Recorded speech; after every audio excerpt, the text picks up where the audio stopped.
Hello friends, कैसे हो सब। उम्मीद है कि सब अच्छे खुश मस्त स्वस्थ होंगे, अच्छे से पढ़ रहे होंगे। तो चलिए नेक्स्ट हमारा क्वेश्चन नंबर जो है 31 हमारी जो चल रहा है। If L1 M1 N1 L2 M2 N2 be the directions cosines of two perpendicular straight lines then.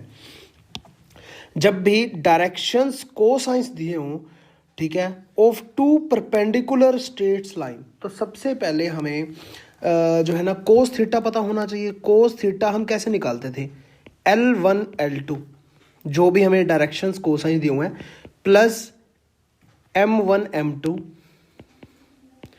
Plus N1 N2, और नीचे क्या होता था उसका मैग्नीट्यूड, मतलब L1 का स्क्वायर प्लस L2 का स्क्वायर, सॉरी L1 का स्क्वायर, M1 का स्क्वायर, N1 का स्क्वायर, सारे का रूट, L2 का स्क्वायर, M2 का स्क्वायर, N2 का स्क्वायर, सारे का रूट। यहाँ तक किसी को मुझे नहीं लगता कोई डाउट होगा। अब देखिए, ये आपके माइंड में था, पेपर में आप बैठे हो, आपने इतना टाइम तो होता नहीं है, तो यहाँ पे परपेंडिकुलर की बात की गई है। तो परपेंडिकुलर का मतलब क्या होता है? परपेंडिकुलर का मतलब होता है π/2, 90 डिग्री का एंगल है। समझ रहे हो बात को? 90 डिग्री का एंगल है, इसका मतलब कोस थीटा 90 डिग्री का एंगल बनाएगा। तो वो कब बनाएगा?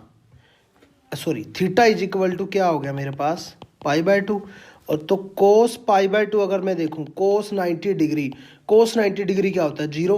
तो मतलब सीधी सीधी बात आती है, इसके इक्वल क्या रखना है, जीरो। इसका मतलब इसके इक्वल जब जीरो रखेंगे तो नीचे वाली जो टर्म है क्रॉस मल्टीप्लाई करवा के जीरो आ जाएगी, ये सारा जीरो के इक्वल आ जाएगा।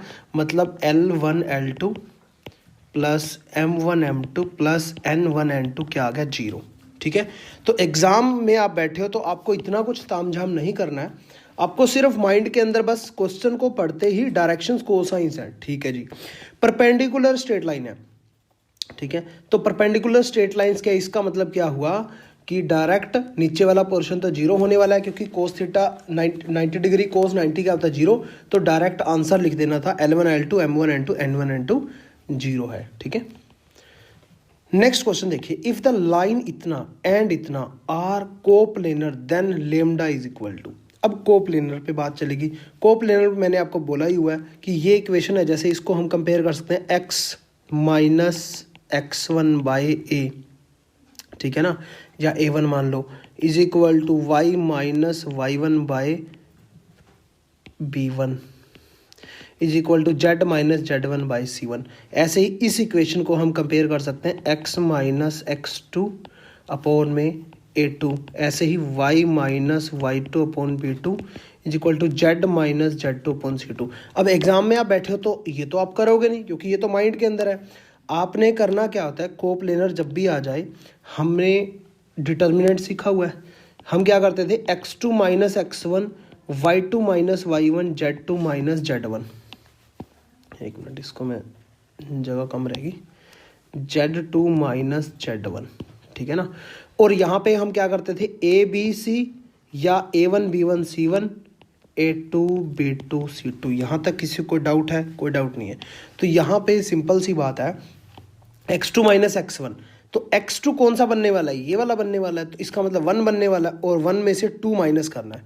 ठीक है ना, ये 1 में से 2 माइनस करना है, 2 में से 3 माइनस करना है, और 3 में से 4 माइनस करना है। ठीक है, थोड़ा सा आपको अजीब सा लगेगा, बट मेरा करने का यही स्टाइल है। ठीक है ना, तो यहाँ पे हम ले लेते हैं डिटर्मिनेंट।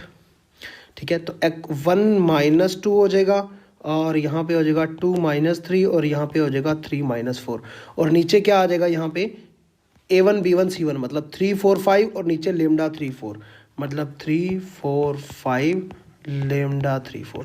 मतलब आप जब एग्जाम में पेपर देने गए हुए हो, राजस्थान देखिए 2016 में आया हुआ, एलटी ग्रेड 2018 में, काफ़ी बार इसी टाइप के क्वेश्चन आपके आते हैं हमेशा। स्ट्रेट लाइन हो गया, 3D हो गया, प्लेन हो गया, इसी टाइप के क्वेश्चन आते हैं।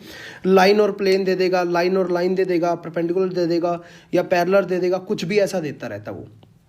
तो हमें करना क्या था, दो लाइनें जब भी दी हुई हैं, 1 माइनस 2, 2 माइनस 3, 3 माइनस 4, ऐसे लिखना था, उसके डायरेक्शन रेशियो से लिखने थे, और इसका डिटर्मिनेंट को हमने 0 कर देना था पुट, क्योंकि कोप्लेनर की बात चल रही है।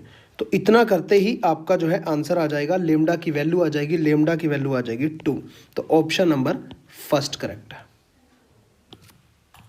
नेक्स्ट क्वेश्चन देख लीजिए, द इक्वेशन, राजस्थान 2016 में आया हुआ है, the equation of the plane perpendicular to the Y Z plane and passing through the point इतना इतना एंड इतना। अब आप बोलोगे यार इस क्वेश्चन को, ये तो थोड़ा लेंथी क्वेश्चन है, पेपर में सर टाइम होता नहीं है, पेपर में तो 1 मिनट भी नहीं होता, हम 30 सेकंड होते, तो इस क्वेश्चन को हम 30 सेकंड में ही करेंगे। देखिए क्वेश्चन बहुत बड़ा है, अगर हम एक्चुअल मेथड से करें तो बहुत टाइम लगने वाला है ना। तो यहाँ पे हमारे पास बनता क्या है कि वो क्या कह रहा था, equation of the plane perpendicular to Y Z plane and passing through point. जब भी आपको पेपर के अंदर पासिंग थ्रू पॉइंट आ गया ना, तो ऐसा समझ लो हमने रामबाण मिल गया।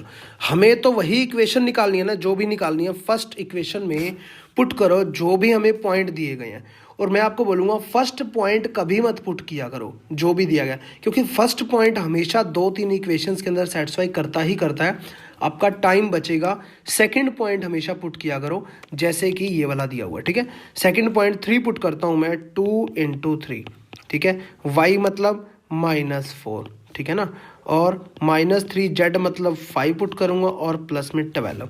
तो यहाँ देखिए 6 -4 -15 प्लस 12, 12 और 6 18 है, 15 4 19 है, कभी भी 0 नहीं हो सकता। कट हो गया ना, कितना इजी कट हुआ। तो यहाँ पे देखिए फिर से मैं 3 4 और यहाँ पे y आया -4, 2 टाइम z मेरा है 5 -6, तो यहाँ पे -4 है, +10 है, -6 है, ये 0 हो रहा है। समझ रहे हो बात को, ये 0 हो रहा है। तो अब हम चलेंगे जो है ना इस पे चौथे ऑप्शन पे चलते हैं। x मेरा 3 पुट कर दिया, 2 टाइम y मेरा -4 पुट कर दिया और ये 7 है। तो 3 और 7 10 हो गया, और माइनस में यहाँ पे 8 आ रहा है, कभी भी 0 नहीं बनेगा, ये कट हो गया। और अब हमें सिर्फ इसको देखना है, तो 3 टाइम 3 आ गया। और अभी भी मैं मतलब फास्ट नहीं कर रहा हूँ, आपने और भी फास्ट करना है पेपर में जब आप बैठे हो, ठीक है। तो यहाँ पे आ गया 9 -4 -20 + 15, 24 है, 15 और 9 24 बनाएगा, है ना। तो इसका मतलब ये 0 आ रहा है, मतलब सी और बी 2 ऑप्शन आ रहे हैं। तो अब हमें सी को चेक करना होगा फर्स्ट ऑप्शन से, ठीक है। मतलब फर्स्ट जो पासिंग पॉइंट्स हैं 1, मैं अब चेक कर रहा हूँ 1 -2 और 4 से। अब मैं चेक करता हूँ इसको, तो 3 टाइम आ गया 1 -2 -4 टाइम 4 आ गया, प्लस 15 आ गया। तो अब देखते हैं 3 -2 -16 प्लस 15। तो यहाँ पे मतलब इस क्वेश्चन को ना बहुत अच्छे से समझना, क्योंकि ये चीज़ जो मैं आपको करके दिखा रहा हूँ ये मैं करना नहीं चाहता था, ठीक है, फिर भी करके दिखा रहा हूँ। क्योंकि यहाँ देखिए यहाँ भी क्या बन रहा है, मेरा 0 बन रहा है।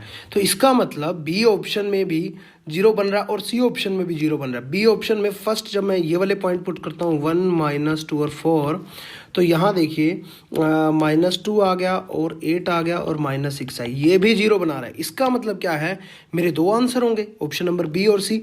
अब आप बोलोगे सर एग्जाम में हम थे तो हमने ये चेक किया 2 आंसर मैच कर रहे थे, तो अब हम कौन सा आंसर लगाए। चलिए तुक्का मारने की बात है, तो कोई ना कोई तो इसमें सही होगा, कम से कम ए और डी तो नेगलेक्ट हुए। फिर भी आपने चेक कैसे करना है, ये तो मतलब एक ऐसा केस है, ऐसा केस अक्सर बनता नहीं है, आपका आंसर जल्दी आ जाता है, मतलब ऑप्शन सारे कट जाते हैं, एक ऑप्शन रह जाता है। फिर भी एक ऐसा केस आ जाता है, तो वो ये वाला क्वेश्चन है जो ऐसा केस आ जाता है जो आप अपने मन में सोचते हो, ठीक है। उस केस को अब कैसे निपटना है उसके लिए देखिए, ध्यान से देखिए, ये क्या बोल रहा है, Y Z plane, Y Z plane की बात कर रहा है। जब भी वो वाई जेड की प्लेन की बात कर रहे हैं ना, तब उस इक्वेशन के अंदर the equation of plane perpendicular, जो उसकी प्लेन की जो इक्वेशन होगी ना, उसमें x 0 आएगा, ठीक है ना। क्योंकि उसमें होता है ना ax + by + cz होता है ना, ax + by + cz, इस टाइप से होता है = 0। तो यहाँ पे जो है ना मेरा बन जाता है x, यहाँ पे ये वाई जेड प्लेन है ना, तो उसके परपेंडिकुलर 1 0 और 0 मेरे कोऑर्डिनेट्स के पॉइंट बनेंगे। तो इसमें पुट करेंगे तो a + 0 + 0 आएगा = 0, तो a = 0 बन जाता है। तो कहने का सिंपल है कि x = 0। तो सिंपल सी बात है कि जब भी वाई जेड प्लेन होगा तो इक्वेशन के अंदर x मौजूद नहीं होगा, तो ऑप्शन नंबर फर्स्ट भी कैंसिल हो गया क्योंकि उसमें x है, यहाँ देखिए। तो ऑप्शन नंबर थर्ड भी कैंसिल हो गया, ऑप्शन नंबर डी भी मतलब कैंसिल हो गया, सिर्फ ऑप्शन नंबर बी सिलेक्ट हो गया। तो ये एक तरीका था क्वेश्चन को और आसान बनाने का। पेपर में आप गए, सिर्फ आपने ये देखा वाई जेड प्लेन देखा कि जहाँ जहाँ भी एक्स है वो इक्वेशन मेरी नहीं आएगी, तो फर्स्ट ऑप्शन, थर्ड ऑप्शन और फोर्थ ऑप्शन मेरे डायरेक्ट ही इनकरेक्ट हो गए, तो ऑप्शन नंबर बी सिलेक्ट हो गया। तो ये भी एक तरीका है क्वेश्चन को सोल्व करने का। नेक्स्ट क्वेश्चन देखिए, the angle between the plane given by combined equation. देखिए प्लेन की जब भी कंबाइंड इक्वेशन आएगी उसको थीटा निकालने का, जो एंगल निकालने का फॉर्मूला है वो क्या होता है, सिंपल सा फॉर्मूला होता है tan theta is equal to 2 time F square plus G square plus H square minus B C minus C A minus A B सारे का रूट अपॉन में A plus B plus C. अब आप बोलोगे ये सब कुछ कहाँ से लाएंगे, तो इसको हमें जनरल इक्वेशन से कंपेयर करना होता है। जो मेरी जनरल इक्वेशन मेरी बनती है A X square plus B Y square plus C Z square plus 2f Y Z plus 2zx plus 2hxy is equal to 0। इसको जब मैं कंपेयर करूंगा इसे, तो ए बी सी की मेरी वैल्यू निकल आएगी, ए की 6 आ गई, बी की मेरी 4 आ गई, सी की मेरी -10 आ गया, एफ इज इक्वल टू मेरा 3/2 आ गया, जी इज इक्वल टू मेरा 2 आ गया, एच इज इक्वल टू मेरा -11/2 आ गया। इसको कंपेयर कर दिया मैंने इस इक्वेशन से। तो ये तो था सारा। पेपर में आप बैठे हो, इतना टाइम तो नहीं है आपके पास, अगर नहीं समझ में आ रहा तो करना भी पड़ेगा, इसमें भी कोई बड़ी बात नहीं है और ज़्यादा टाइम भी नहीं लग रहा इसमें। बट एक स्मार्ट वे होता है क्वेश्चन को सोल्व करने का, angle between the plane, angle ही फाइंड आउट करना है ना। तो ये फॉर्मूला आपके माइंड में है, तो सबसे पहले ट्राई किया करो कि ए बी सी निकाल लो, ए प्लस बी प्लस सी। ये निकलते ही ए मेरा आ गया, बी मेरा आ गया, सी मेरा आ गया, ठीक है ना। ये निकलते ही ये एक बार निकाल लो, 6 + 4 - 10 इज इक्वल टू 0 बन रहा है। मतलब ऊपर समथिंग कुछ भी हो, नीचे तो 0 आ रहा है ना, मतलब tan थीटा क्या आ रहा है, ऊपर समथिंग कुछ भी है, ठीक है, नीचे 0 आ रहा है। 1/0 क्या होता है, इन्फिनिटी होता है।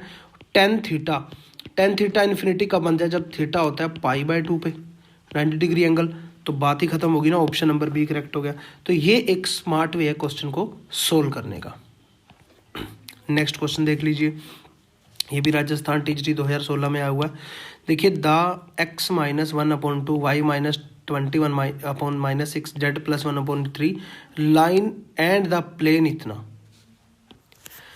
इस क्वेश्चन के अंदर क्या है, एक मुझे लाइन दी गई है, ठीक है ना, लाइन दी गई है, दूसरा मुझे प्लेन दिया गया। जब भी लाइन एंड प्लेन के बीच में एंगल निकालना होता है तो हमने साइन फाई, मैंने आपको बताया था, साइन फाई ले लो चाहे साइन थीटा ले लो, बात एक ही है, ठीक है ना। उसके अंदर हमने जैसे कि लाइन की इक्वेशन जो होती थी, जैसे r is equal to A vector plus lambda B vector है, और प्लेन की इक्वेशन मेरी होती थी r n और d, ठीक है ना। तो इस टाइप से हम उसमें करते क्या थे, b n वेक्टर और इसका जो है मैग्नीट्यूड क्या करते थे, आपको ध्यान में होगा। तो यहाँ पे सिंपल क्या है, साइन थीटा है, b मेरा वेक्टर क्या है, इसको यहाँ देखिए, ये 2 है, नीचे -6 है और 3 है। तो इसके इज इक्वल टू जब हम लेमडा लेते हैं तो यहाँ पे लेमडा के साथ क्या मल्टीप्लाई होने वाला है, नीचे डायरेक्शंस रेशोज ही मल्टीप्लाई होने वाले हैं। तो ये मेरे बी के वेक्टर आ गए, ठीक है, टप्पल आ गए 2 - 6 और 3। और n इसके जो है 3 है, 2 है और 2 है, तो डायरेक्ट हमें कुछ नहीं करना, मल्टीप्लाई करनी है 2 की किसके साथ, 3 के साथ, -6 की किसके साथ, 2 के साथ, 3 की किसके साथ, 2 के साथ, सिंपल है। और इसका मैग्नीट्यूड करना है, 2 दूनी 4 और चुकी 36 और 9, ठीक है, और इसका आ जाएगा 9 और आगे कुछ भी होता रहे, हमें क्या मतलब, जो भी होता रहे। ऊपर देखिए क्या आ रहा है मेरा, ऊपर मेरा साफ मुझे पता चल रहा है 6 - 12 + 6 कटा के 0 आने वाला है, नीचे समथिंग कुछ भी हो 0 आएगा। तो साइन थीटा 0 कब होता है, 0 डिग्री पे, तो 0 आ गया। इसका मतलब दोनों में लाइन है और प्लेन है, दोनों में एंगल क्या है, 0। इसका मतलब लाइन पैरेलल है प्लेन के या प्लेन पैरेलल है लाइन के, मतलब पैरेलल है एक दूसरे के। तो ऑप्शन नंबर बी करेक्ट हो गया। The straight line x minus alpha upon L Y minus beta upon N is equal to Z minus gamma upon zero is parallel to. Simple आपको एक चीज़ पता चल रही है कि जेड प्लस गामा अपॉन में जीरो है, ठीक है। तो जीरो है तो सिंपल सी बात है ये स्ट्रेट लाइन किसके पैरेलल होगी, एक्स एक्सिस और वाई एक्सिस के, ठीक है ना। तो जब भी हम करते हैं तो मतलब जो हमारे डायरेक्शंस रेशियोज होते हैं, अगर वो जेड एक्सिस के जीरो हैं तो वो पैरेलल है एक्स वाई एक्सिस के, ठीक है। अगर वो वाई एक्सिस के जीरो हैं तो पैरेलल एक्स और जेड एक्सिस के। अगर वो एक्स के जीरो हैं तो पैरेलल है वाई जेड एक्सिस के। तो ये तो सिंपल ही है। तो ये पैरेलल किसके हो गए, X and Y axis both. Option number D correct है। नेक्स्ट क्वेश्चन देखिए, the equation of the plane parallel to X axis, ठीक है। वही चीज आ गई ना, सेम की सेम यही चीज है। इसको इक्वेशन को अगर मैं, ये स्ट्रेट लाइन की थी, प्लेन की इक्वेशन में अगर होती तो वही चीज है। उसमें प्लेन की इक्वेशन क्या होती है मेरी, A X plus B Y plus C Z plus D is equal to zero, ठीक है ना। तो यहाँ पे पैरेलल टू एक्स एक्सिस है, मैंने आपको बताई हुआ है। पैरेलल टू एक्स एक्सिस मतलब वाई और जेड जो है वो उसके डायरेक्शंस रेशियोज जो है वो जीरो नहीं होंगे, डायरेक्शंस कोसाइंस जीरो नहीं होंगे। तो एक्स के होंगे, सिंपल है, एक्स के होंगे मतलब A is equal to zero होगा एक्स के। तो यहाँ पे सिर्फ क्या बच गया, B Y plus C Z plus D is equal to zero. तो ऑप्शन नंबर अगर मैं देखूँ सी करेक्ट है। पिछले वाले में स्ट्रेट लाइन का आ गया था, ठीक है। तो जेड वाला मतलब जो उसके डायरेक्शन से रेशियोज थे वो जीरो थे, ठीक है, क्योंकि एक्स पैरेलल हमें बताना था, पहले से जीरो दिया हुआ था तो एक्स वाई के पैरेलल हो गया। यहाँ पे पूछ लिया उसने एक्स के पैरेलल हैं तो एक्स के डायरेक्शन से रेशियोज जीरो हो गए। इसका मतलब सिर्फ क्या बच गया, B Y plus C Z plus D equal to zero. Next question देखिए, the shortest distance between the line इतना एंड इतना। दो लाइनों के बीच में शॉर्टेस्ट डिस्टेंस हमें फाइंड आउट करना है। तो सबसे पहले हमारे को शॉर्टेस्ट डिस्टेंस निकालनी है दो लाइन के बीच में, उसका फॉर्मूला पता होना चाहिए। तो सबसे पहले हम क्या करते थे, R one is equal to, जैसे हमारा वेक्टर फॉर्म होता था A plus lambda B one, और आर टू वेक्टर दूसरी लाइन की इक्वेशन है A two vector plus lambda B two vector. और डिस्टेंस का फॉर्मूला मैंने आपको क्या करवाया था, A two minus A one into में B one cross B two upon में B one cross B two का मैग्नीट्यूड। ये मेरा डिस्टेंस का फॉर्मूला था। अब आप बोलोगे यार ये तो कार्टेशियन फॉर्म में है तो वेक्टर फॉर्म में कैसे बनाएं, तो बहुत ही आसान है, उसमें कुछ करना ही नहीं। वैसे तो इसमें डायरेक्ट मैं पुट कर सकता हूँ क्योंकि मुझे पता है कार्टेशियन फॉर्म क्या होती है, वेक्टर फॉर्म क्या होती है, डायरेक्ट पुट करके मैं आंसर निकाल सकता हूँ। फिर भी आपकी एक जो है ना क्लैरिफिकेशन के लिए मैं निकाल के दिखा देता हूँ आपको। अगर मैं फर्स्ट लाइन की निकालूँ तो R one is equal to A one plus lambda B one, मतलब इसके इक्वल जब मैं लेमडा रखूँगा तो यहाँ पे देखिए मैं यहाँ पे रख रहा हूँ इसके इक्वल लेमडा, ठीक है ना। तो यहाँ पे मेरा क्या बनने वाला है, वन उधर चला जाएगा और टू लेमडा हो जाएगा, थ्री लेमडा हो जाएगा, फोर लेमडा हो जाएगा। मतलब लेमडा वाली जो टर्म है वो बी वन बन जाएगी और ए वन वैक्टर मेरा वन टू और थ्री बनेगा। तो डायरेक्ट मेरा क्या आ गया, आई वन टू थ्री, मतलब I plus two J plus three K plus lambda time two I plus three J plus four K. इसकी शॉर्टकट भी बताता हूँ मैं आगे आपको। ऐसे ही आर टू अगर मैं दूसरी लाइन का देखूँ तो टू फोर और फाइव उधर चला जाएगा, ये ए वन वैक्टर बन जाएगा टू फोर फाइव, मतलब two I plus four J plus five K, ठीक है, प्लस लेमडा। ये कैप को देख लेना, लगाना हो तो लगा देना, नहीं तो मत लगाना। लेमडा टाइम थ्री आई plus four J plus five के,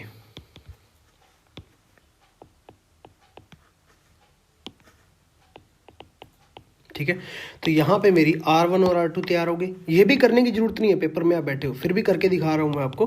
तो यहाँ पे D इज इक्वल टू मेरा क्या आने वाला है, A2 माइनस A1। तो A1 मेरा क्या है, ये वाला सारा है, और A2 मेरा ये वाला सारा है। ये मेरा क्या है, A1 वैक्टर और ये मेरा A2 वैक्टर। A2 में से A1 जाएगा तो 2 minus one one, 4 minus two 2, 5 minus 3 2 आ जाएगा। तो यहाँ पे क्या आ जाएगा, आई plus two J plus two के, ठीक है। अब जो है इनटू में B1 क्रॉस B2, तो B1 क्रॉस B2 हम वेक्टर कैसे निकालते थे, B1 cross B2 I J के वेक्टर में मल्टीप्लिकेशन ऐसे ही हम क्रॉस प्रोडक्ट ऐसे ही निकालते हैं। B1 के कोफिशिएंट, B1 मेरे पास यहाँ पे क्या है, ये वाला जो वेक्टर है लेमडा के साथ वाला वो मेरा B1 है, और लेमडा के साथ वाला ये मेरा क्या है B2। इसके कोफिशिएंट लगा दो 2 3 4, इसके कोफिशिएंट 3 4 5। इसको सोल्व कर दोगे इसको सोल्व कर दोगे वो मेरा क्या आ जाएगा, -I + 2j - k। ठीक है, समझ में आती है बात। तो यहाँ पे पुट कर दो -I + 2j - k अपॉन में इसका मैग्नीट्यूड मतलब इसके कोफिशिएंट का स्क्वायर -1 का स्क्वायर। ठीक है, -1 का स्क्वायर + 2 का स्क्वायर 4 हो जाएगा, -1 का स्क्वायर 1 हो जाएगा। तो D यहाँ पे देखिए मेरे पास, यहाँ पे ऐसे कर देता हूँ मैं, D ऊपर देखिए मेरा -1 आया +4 -2 अपॉन में √6, तो D 1/√6 मेरा आंसर आ गया। ठीक है, ऑप्शन नंबर अगर मैं बात करूं, ऑप्शन नंबर है बी करेक्ट है। तो अब देखिए पेपर में आप बैठे हो तो आपने कैसे करना था, एग्जाम में आप बैठे हो आपने देखा 2 लाइनें हैं उसकी शॉर्टर डिस्टेंस निकालनी है, तो ये फॉर्मूला लिख दिया आपने, एग्जाम के अंदर बैठे हो। ये फॉर्मूला लिखने के बाद D ये लिखने के बाद A2 - A1, तो अब आपको पता है A1 क्या है, 1 2 और 3 है, A2 क्या है, यहाँ देखिए 2 4 और 5 है, तो चुपचाप 2 - 1 4 - 2 5 - 3, तो चुपचाप I + 2j + 2k आ जाएगा। उसके बाद B1 क्रॉस B2, आपको पता है B1 क्या है 2 3 और 4 है, और B2 क्या है 3 4 5 है, तो इसकी जो है ना क्रॉस प्रोडक्ट निकाल लो और ये लिख दो। तो चुपचाप पेपर में आप बैठे हो तो ये लाइन लिखनी थी, उसके बाद ये एक B1 क्रॉस B2 निकालना था और इसमें पुट करके आंसर देना था। इतना कुछ करने की भी जरूरत नहीं थी आपको।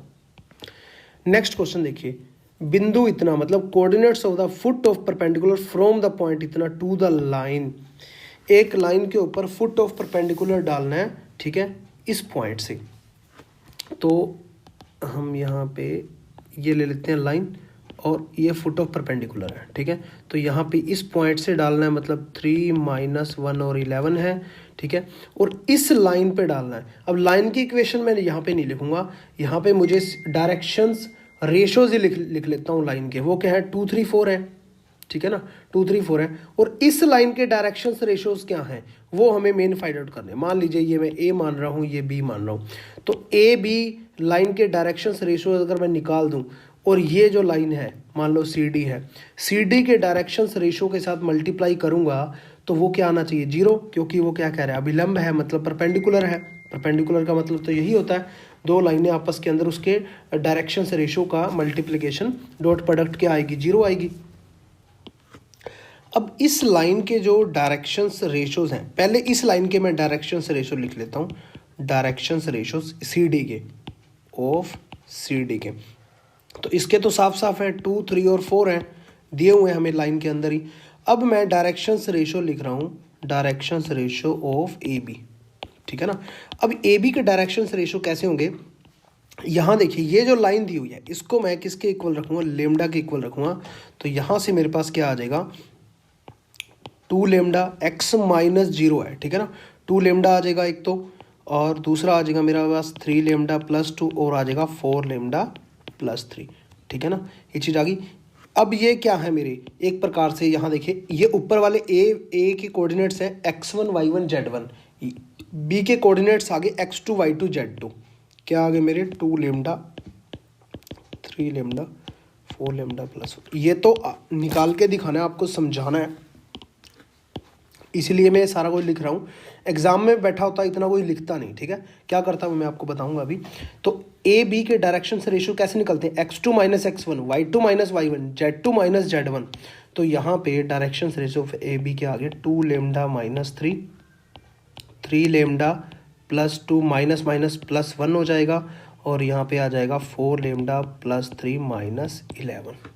तो ये डायरेक्शन रेशियो से मेरे आए 2 लेमडा -3 3 लेमडा +3 और यहाँ पे आए 4 लेमडा -8।